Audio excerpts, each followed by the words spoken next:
sympa. Donc celui-là, donc il vient de chez ASMC. Euh, la coque ici, elle est en plastique. Ce qui est bien, c'est qu'elle est, elle est ergonomique. Et la petite particularité, c'est que celui-ci a un trou au milieu, en fait, pour y loger les billes, en principe. Là, j'ai déjà changé les élastiques. Donc là, j'ai mis des élastiques Marksman, là, un petit peu plus puissants. J'ai déjà installé aussi encore des petites portions d'élastique pour que le grip il se fasse plus facilement. C'est plus agréable en main et puis ça tient bien comme ça. Donc voilà. Donc je vais expliquer un petit peu comment je fais la modification. Et donc le Slingbo, en fait, c'est celui qui est utilisé par Chris Stanley dans sa vidéo, là, une des premières où il tue un sanglier, un cochon sauvage, pardon, avec. Donc voilà, je vais vous montrer ça. Pour le matériel utilisé, donc le lance-pierre, une tige en inox. Donc en inox, c'est le mieux pour ne pas que ça rouille.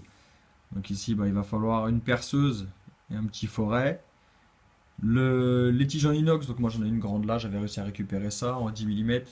Moi j'ai encore de quoi faire pas mal. Donc voilà, couper la bonne portion, donc scie à métaux ou peu importe, Dremel. Ensuite, un joint torique. Ça c'est une portion de chambre à air, donc qui a été roulée et collée. On verra pourquoi tout à l'heure. Ça, c'est la partie d'une poulie qu'on trouve dans le commerce. Donc, dans n'importe quel endroit où c'est qu'on fait du bricolage, on fait des petites poulies. Il faut juste arriver à prendre la poulie qui aura le bon diamètre pour qu'elle aille s'insérer en fait entre la poignée et la partie métallique du bas.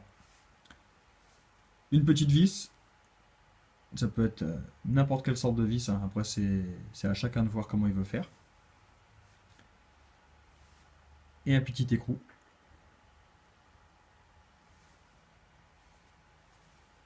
Une portion de bois. Donc, celle-là, elle est déjà pré-taillée. Donc, ici, c'est du buis.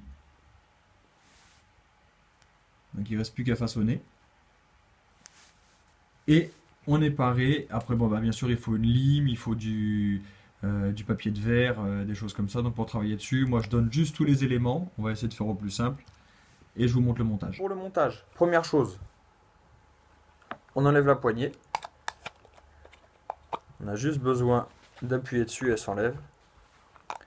Donc voilà, ce qui nous intéresse, nous, ici, c'est le trou ici qui sert en principe à y loger les billes dans la poignée. Et sépare en deux. C'est deux parties en plastique comme ça.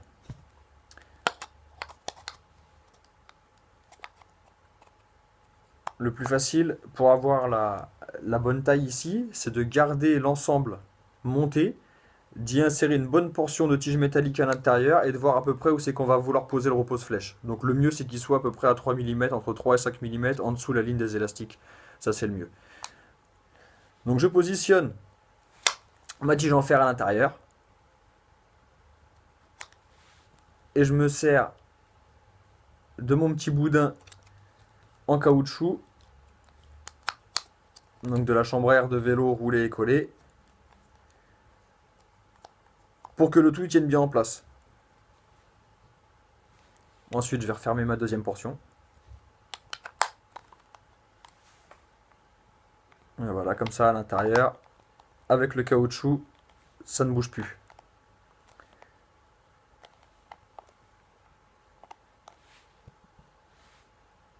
Je prends ma petite vis, on l'insère d'un côté. On va utiliser ça, ça va être plus facile quand même.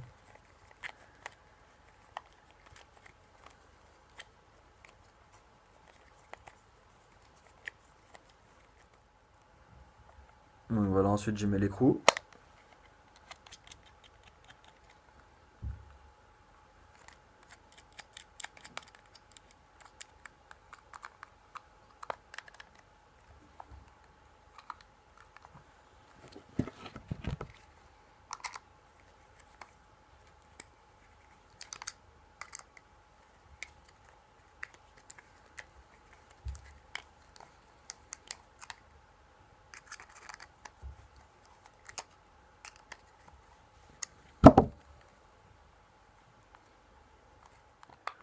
Dès l'instant que les deux parties elles tiennent bien, déjà c'est gagné. Ensuite, je prends mon joint torique. Je vais le passer au-dessus. Et le faire rouler dans la première partie ergonomique. Celui-là, il est très très juste. Pas évident à mettre. Mais comme ça, au moins, une fois que c'est en place, ça ne bouge plus. Voilà.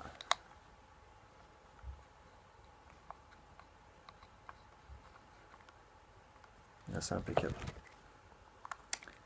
Je vais le ressortir encore un poil celui-là.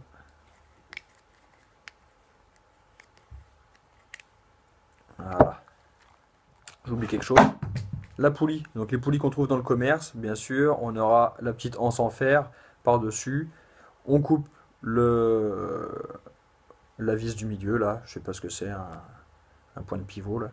On coupe ça et on vient l'insérer dans la partie métallique. Donc celles en plastique, ce qui est bien, c'est qu'en fait, elles font la taille pile poil. Elles sont vraiment, vraiment nickel, comme si c'était fait pour. Après, celle métallique, il va falloir juste tordre un tout petit peu ici la partie, les tiges métalliques là. Et après, ça rentre nickel. Je vais vous montrer les autres ensuite. J'insère, je remets ma poignée.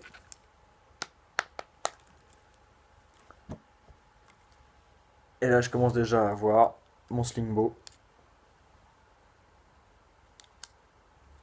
Et lorsque la poignée est en place,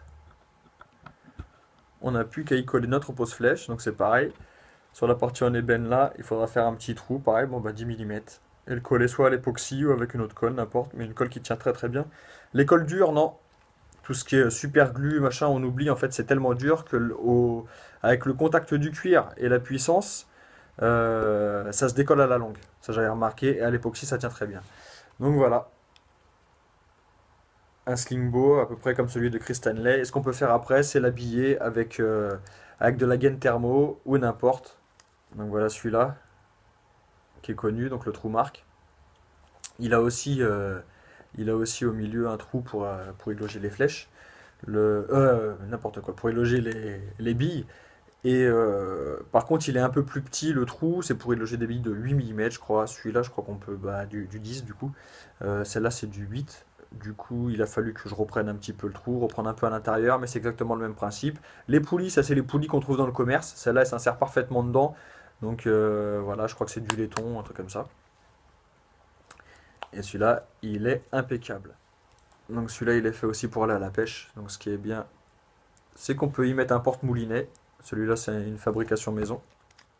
Donc j'ai fait un petit système qui vient se prendre dans la poulie. Donc voilà, ça c'est le mien, c'est mon perso. Donc là, on peut voir avec la gaine thermo.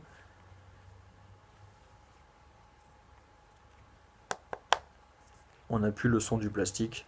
Donc pareil, repose flèche en ébène. Parfaitement aligné aux élastiques. Alors on ne voit pas bien. Hop, quand je fais comme ça, voilà. Là je suis sur mes élastiques. Donc voilà, je disais entre 3 et 5 mm en dessous. Donc là c'est nickel. Celui-là il tire bien. J'ai fait le porte-moulinet. Donc c'est du PVC. Ça c'est ce qu'on met sous les chaises, les patins de chaises en plastique qui viennent s'emboîter.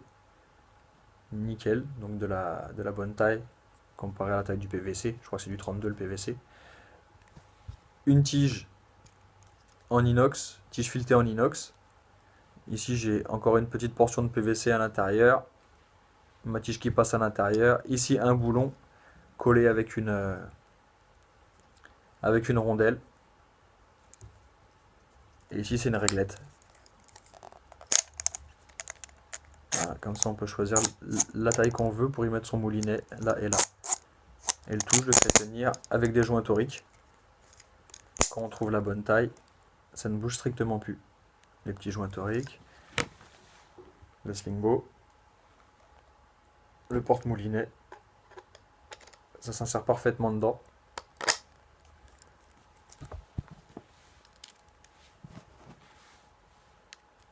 Une rondelle.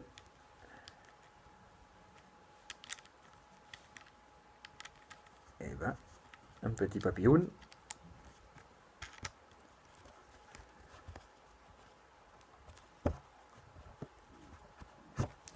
On serre bien. Donc les miens, je les fais. C'est deux portions de cuir. Deux portions de cuir collées l'une sur l'autre. Avec un fil qui passe au milieu. Et ce que j'ai fait, c'est que moi j'ai pris carrément l'intérieur d'une paracorde. Et là ici, ça vient nickel se prendre dans les encoches. Donc après, c'est deux trous de chaque côté. Bon, faut faire un trou au milieu, un gros trou au milieu. Faire passer la corde.